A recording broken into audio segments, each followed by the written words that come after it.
Lloyd was an orphan who was adopted by the strongest S-rank wizard and became an adventurer. However, his party fired him because he was considered a useless support mage. What no one knows, except his teacher, is that he is actually the chosen hero destined to defeat the Demon King.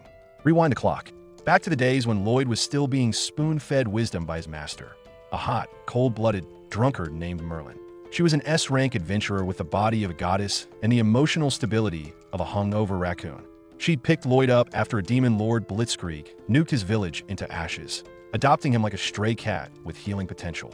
Her first lesson? Make fire, or starve. So the little dummy tried, and tried, and tried some more, until finally, with a deranged little spark of joy in his eye, he lit a puny fireball. Excited, he ran to show off to his sexy mentor. She looked at it, sneered, and blew it out like a birthday candle on a cake labeled "You Suck," then roasted him alive with a proper fireball, just to rub it in. But Lloyd? He smiled through the burns like an idiot who thought pain meant praise. Water magic? Same drill. He managed to conjure a tiny stream. Merlin responded by conjuring a full-on Niagara Falls and drowning him in it. That's how she taught. Through humiliation, sarcasm, and the occasional near-death soaking. And don't even ask about the ice statue incident. The poor bastard tried to impress her with an elegant ice sculpture of her glorious rack. She made it come alive and crush him in a frosty death hug, breaking it afterward with a flick of her finger and muttering. Still too naive, lacking skill, but the little masochist just nodded like an obedient dog. Yes, master. More abuse, please. Days passed. Healing practice turned into fruit growing with magic. Tree revival? Piece of cake. Lloyd was improving, but Merlin didn't care. Not unless you could bring back the dead while blindfolded. One night, the booze-guzzling bombshell was poring over some ancient texts, eyes haunted by trauma. That's when Lloyd stumbled in with his golden retriever energy, just wanting to ask what's for dinner. Then it happened. The dumbass touched the book and instantly uploaded the entire thing into his head like a USB stick jammed into his brainstem. His body short-circuited. Eyes rolled back. He collapsed on the floor, twitching like someone who just watched too much Rule 34. Merlin freaked out. Turns out that book held ancient magic, a lost art from centuries ago. And this brainless white mage just downloaded it without even realizing. That night, Merlin crept into his room like a pervy necromancer. She kissed his forehead, not out of affection, but to seal the dangerous knowledge inside his skull. Because she'd lost someone once, a hero who relied too much on power. She wouldn't let Lloyd become that. She'd turn him into a white mage. Support only. No frontline fantasies. No glory. Just healing. Just background duty. As if the gaslighting and daily drownings weren't enough. Merlin one day blindfolded him, dragged him into a forest filled with monsters, handed him a single knife, and said, "Survive. Come back in a week." Then she dipped. No map. No rations. Just magic and trauma. The moment she was gone, a wild beast jumped him. Lloyd ran like his pants were on fire, climbing a tree to avoid getting turned into lunch meat. His support magic couldn't even scratch the monsters. So he did what any self-respecting white mage would do. He ran. He used magic to find edible fruit, to run faster, to detect enemies. He scienced his way through survival like Bear Grylls with a healing staff. Even when a spider monster tried to web him into its Tinder date, Lloyd barely escaped by enhancing his legs like some speed junkie anime character. And finally, after a week of running, starving, and probably crying himself to sleep, he made it home, then collapsed at the doorstep like a wasted drunk. Time passed. Lloyd became a teenager with more hormones than sense. One day, he stumbled upon a city magazine, the kind with colorful buildings, pretty girls, and adventures that didn't involve being drowned by your busted guardian every morning. He snapped. One night, he packed up, left a note, and bailed. When Merlin woke up and found his room empty, all she could do was sigh and think, "Oh, great. My hormonal son just hit his edgy phase." Meanwhile, Lloyd was in the city, drooling over food, wasting his savings on street meat, and admiring random posters. He was broke, homeless, but still smiling like a dumb puppy. That's when fate slapped him with an adventurer recruitment poster. Literally. He decided to join a party. The first mission was a Cyclops, a giant, ugly, one-eyed brute. The party leader, Alan, was the hotshot DPS. Everyone else existed to make him look cool. In the heat of battle, Lloyd, being the obedient healing hoe he was, buffed everyone with support magic. Nobody noticed, because white mages don't get credit. The archer hit the Cyclops in the eye. The tank blocked. The mage cast a binding spell. Then Alan, the attention-hogging beefcake, sliced the Cyclops down the middle and claimed all the glory. Crowds cheered. Basson. Alan got drinks, gold, women. Lloyd? He got loose change. He didn't even argue, just smiled, bowed, and tried to back away from the celebration. When Alan offered him a drink, Lloyd refused. And just like that, he was back to being useless again. The party didn't care. He was just a placeholder. A quota filler. Any white mage would do. Back in the shadows, Merlin's informant was tailing Lloyd, feeding her updates. She said she wasn't worried. As long as he didn't get cocky, he'd be fine. But when the topic of her past came up, Merlin flinched. Once, long ago, her hero had died using ancient magic to revive an entire town. She had sworn to never let that mistake repeat. Lloyd wasn't supposed to be the next chosen one. He was supposed to be safe. Alan's fame kept growing, but the missions got harder. Soon, they were sent to eliminate golems near the border. Lloyd detected the location with magic. They entered the cave. The golems were tough, but the real problem was a summoner controlling them using a magic stone. Lloyd told the archer to shoot the summoner. One lucky shot, the enemy dropped. Then he ordered the mage to teleport the staff. Done. Problem solved? Nope. Alan flipped his lid because he wasn't the one giving orders. Even after Lloyd warned him that golems go berserk once uncontrolled, Alan still charged ahead like a brain-dead gorilla with a sword. Lloyd had to save his dumbass again. And then, finally, once the dust cleared, Alan turned around and said, "Lloyd, you're out." Just like that. No thanks. No, you saved me. Just you're useless. Lloyd accepted it like a kicked puppy. He wandered aimlessly, trying to find a new party. Nobody wanted him. He was just a white mage, a washed-up dropout. Then, salvation. A pink-haired girl was desperate for a white mage. The receptionist said the odds were bad, but then pointed to Lloyd. The girl took one look at this unemployed mess and without hesitation, grabbed him by the hand. And just like that, the next chapter of his miserable, misunderstood, underappreciated life began. Meanwhile, in another part of town, real adventurers were getting their hands dirty. Pink-haired Yui and her gang of hotshot S-rank freaks had cornered a bandit boss. Just as they prepared to end him, the greasy crook pulled out his secret move like a last-minute hentai villain and summoned a hulking stone golem. This walking boulder was immune to basic spells and laughed off arrows like mosquito bites. Naturally, Yui, battle-hardened, blade-crazy, and thick-thighed, charged in to handle it herself. Her sword landed with thunder and left a scratch. A single, damn, scratch. She backflipped away like a parkour stripper and shouted for buffs. But their white mage, Kurum, was stuck in a depressive daze, taking forever to react. She finally managed a spell before the golem curb-stomped them all. Barely. They won, but it was a hollow victory. Kurum broke down afterward, apologizing for zoning out mid-battle. But Yui knew. The girl wasn't just tired, she was dying inside. Her little sister Sylvie was sick, and Kurum had been juggling both caregiving and adventuring like a masochistic nun. So Kurum made the choice. She quit the party, effective immediately. The team was now supportless and totally screwed. 3 days passed. Still no replacement. No support mage. No hope. The team needed someone, anyone, to fill the gaping support hole Kurum left behind. The job was A rank. Too dangerous to attempt naked. But even freelancers refused. And then, salvation arrived. Not the divine kind, just the painfully average, slightly depressed kind. Lloyd. He was standing around jobless like the unemployed rat he was, when Yui spotted him and grabbed him like a coupon for free drinks. Without explanation, she dragged him back to her base like a stray cat with fleas. Yui slammed the door open and shoved Lloyd into the room, proudly presenting the soggy leftover like she'd found a diamond in the sewer. Her team looked at him. He looked at them. It was awkward. She introduced the squad. Daka's the meat wall, Cross the eye-rolling archer, Silica the no-nonsense mage, and herself, Yui, the battle-scarred princess of chaos. Then she looked back at Lloyd. "Your name again?" "Yeah." She dragged him across town and didn't even bother to ask who he was. He said his name. They nodded, and then they rejected him. Dakas and Cross weren't convinced.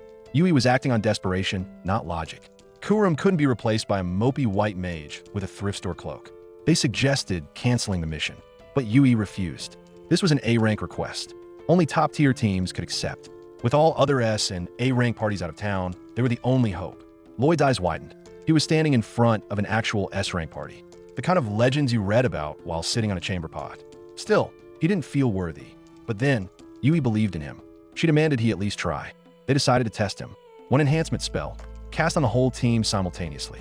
Not even veteran white mages could pull that off. Lloyd asked if they were serious. They were. Lloyd sighed. Fine. Let's see if the world still had room for a washed-up reject. He reached out, summoned his staff from thin air like a magician on meth, and the room froze. Where the hell did that come from? Storage magic, he said, casually, like it wasn't insanely rare. They braced themselves for a spell. Nothing. No chant. No glow. But suddenly, their bodies felt lighter, stronger, sharper. Yui swung her sword and cleaved a tree in half with a love tap.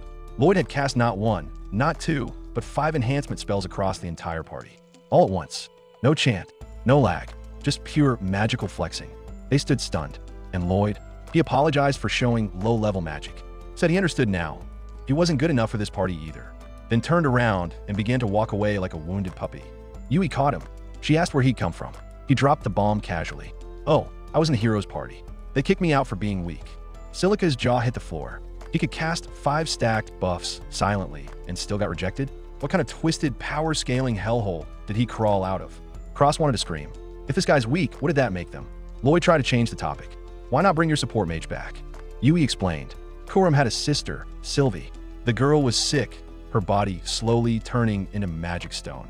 A terminal condition caused by intense magical exposure. Lloyd's eyes twitched. Magic stone? His master had told him about that. He asked to be taken to her. They brought him to Kuram's house. Kuram opened the door, eyes sunken, spirit drained. Lloyd didn't bother with pleasantries. He asked about Sylvie's symptoms. Kuram decided to show him instead. They walked into Sylvie's room, and the mana nearly choked him. Malicious, wild, volatile. Sylvie lay on the bed, limbs covered in glowing crystal. Her body was hardening bit by bit. Magic running amok inside her was transforming her into a statue. Lloyd stepped forward. I can fix this. Kuram laughed bitterly. Even the best recovery mages failed. He didn't flinch. She was cut by high-purity magic stone, right? Kuram froze. Ow! Cave job. High mana density. Wound on her waist. She confirmed. He nodded. I'm going to cast a reversal. Suck the magic out. Then heal her. Yui placed a hand on Kuram's shoulder. Trust him. Kuram hesitated, then stepped aside. Lloyd's staff glowed dimly. No flashy chants. No divine light. Just raw, overwhelming skill. First came the reversed magic amplification, a spell that absorbed rather than emitted. He drank in her berserk mana like a magical sponge. Then came the heal, but not your grandma's heal spell. This one was inefficient, brutal, and painfully slow. Yet it burned away the excess magic while knitting flesh back together. The room held its breath. 2 spells, cast together, custom-made, maintained simultaneously. Yui whispered, "Is this impressive?" Kuram whispered back, "It's impossible." And then it happened. Sylvie's limbs shimmered and turned back to flesh. Sylvie gasped, her first full breath in days. The crystalline curse had stopped. No pain, no choking mana, just warmth. Kuram fell to her knees, trembling. She reached out, touched her sister's skin. Warm, soft, alive. Tears exploded from her eyes as she hugged Sylvie like a dying woman grabbing onto salvation. And Lloyd, he just stood there like it was Tuesday, because for him it was. Back at the party base, silence reigned. Yui crossed her arms and stared at Lloyd with an expression that hovered between awe and exasperated arousal. "You're insane," she said. "I know," Lloyd mumbled. "You're also hired." Cross nearly spit out his tea. Silica just nodded deadpan. Figures. Dakas, for once, had no objections. And like that, the trash mage no one wanted was suddenly the backbone of an S-rank party. The weakest reject had just outperformed every goddamn support mage on the continent. Yui grinned wide. "I don't know what idiot kicked you out of the heroes party, but they just handed us a damn nuke in robes." Lloyd looked down at the ground. He still didn't feel worthy. But for the first time, someone wanted him. Someone chose him. And damn if that didn't feel like a level up in his heart. The crew was feasting like royalty. Meat, drinks, and joy oozing from every corner of the table, while the disgusting loser Lloyd nibbled like an awkward raccoon at a trash buffet. The team celebrated his addition with a round of cheers, unknowingly welcoming a disaster wrapped in a bandaged robe and social anxiety. Lloyd, who looked like he'd never touched real food before, started trembling in bliss. Turns out, the sad sack had been raised on a diet of weeds, dirt mushrooms, and charbroiled monster flesh that would make a goblin gag. His master was apparently an explosion-happy maniac who cooked like they were trying to set off landmines on a stove. And yet, this same chaos-loving chef taught Lloyd white magic. Ain't no way this filthy stray came out of that alive, let alone skilled. But he did. Barely. The crew tried probing about Lloyd's mysterious mentor, but this timid slimeball nearly dropped his drink just for calling the trauma. He muttered about explosions, broken limbs, and death traps that doubled as dinner prep. The message was clear. That master wasn't just terrifying. They were a walking war crime with a frying pan. Even so, Lloyd, shaky voice and all, admitted they had a kind side. Yeah, Probably the kind that smiled while tossing you into a pit of lava for training. Once everyone had stuffed themselves silly, it was time for a strategy meeting, which basically meant the blind leading the blind while the dumbest one drew on napkins. Somehow, despite being a walking L, Lloyd sat in on their high-stakes monster planning session. The job? A farm was being overrun by a freak show mix of monsters that had no business teaming up. A monster buffet, a hentai horde on steroids. The crew threw out strategies like lure them, blast them, and don't die. Lloyd's part? Heal stuff. Stay alive. Look pretty if possible. Unlikely, but one can dream. Everyone else had flashy offensive roles. And meanwhile, Lloyd sat there like a background NPC with no critical path. But he didn't complain. Instead, he nodded, determined to be the best damn pack mule this team of half-functional adventurers had ever seen. While the crew giggled and flexed their jobs, Lloyd quietly wallowed in his usual self-loathing puddle. Booted by the hero party. Rejected like a moldy carrot. Weak, replaceable, unwanted. But these new weirdos? They actually seemed to like him. They told him, without even a trace of sarcasm, they'd rather have his humble white mage ass than some buff clown with a hero complex. Was it pity? Alcohol? A shared mental illness? Maybe all three. After the dinner, everyone walked toward the inn, except for Lloyd, who peeled off like a wet fart in the wind. Turns out the poor bastard couldn't even afford a roof. Guy was broke, homeless, and still trying to pretend it was normal. His teammates? Not having it. One of them shoved cash in his hand and told him to shut up and sleep like a normal person. Of course, Lloyd panicked like someone handed him a live grenade, but he was guilt-tripped into accepting the money by sheer kindness and peer pressure. The guy looked like he was going to cry. The others just smiled and told him to work it off on the mission. Good OL adventurer hazing. Sleep now, heal later. The next morning, everyone showed up fresh and prepped, except they weren't even carrying bags. Why? Because this pathetic excuse for a white mage was secretly a storage god. Apparently, Lloyd had been hauling everyone's gear inside a magic storage space, like a human U-Haul with healing powers. No complaints, no flexing, just silent servitude. The team finally started realizing this loser might actually be useful. When the archer girl begged him to teach her the trick, Lloyd agreed with a shy blush, completely unaware that his humble storage magic had just secured him free sims for life.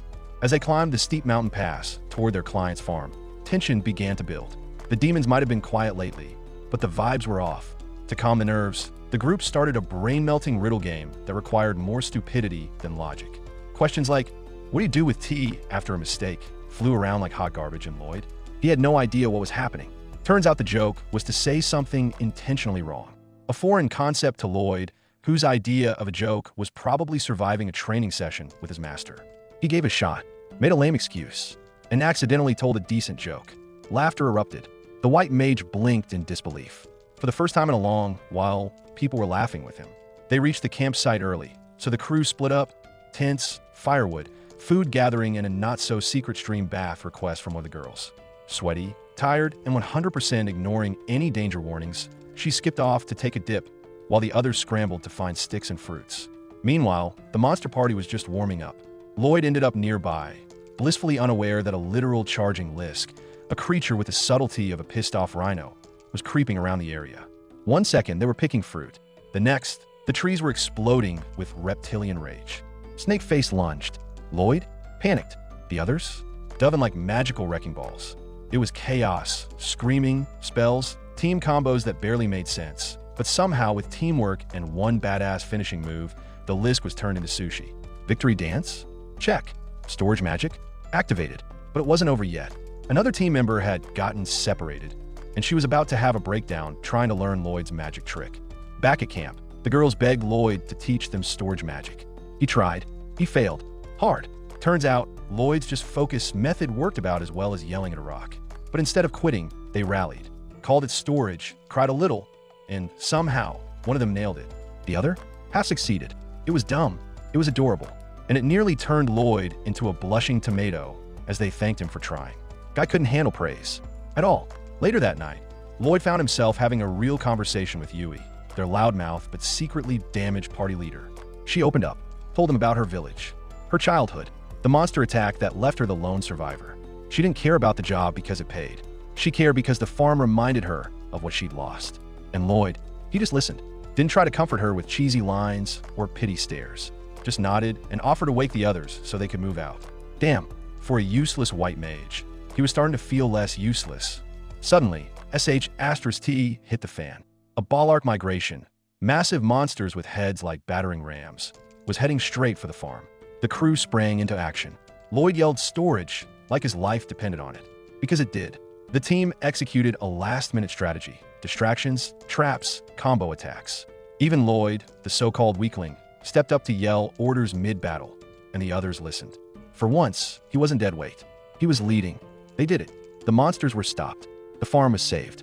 Lloyd apologized for taking charge, but the team shut him down hard.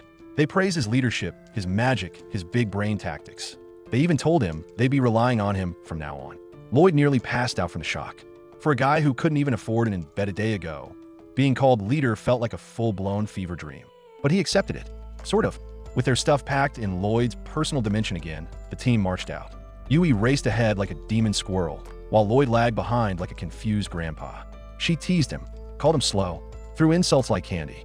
But there was warmth behind the words. This loser, this awkward, broke, borderline homeless white mage, wasn't alone anymore.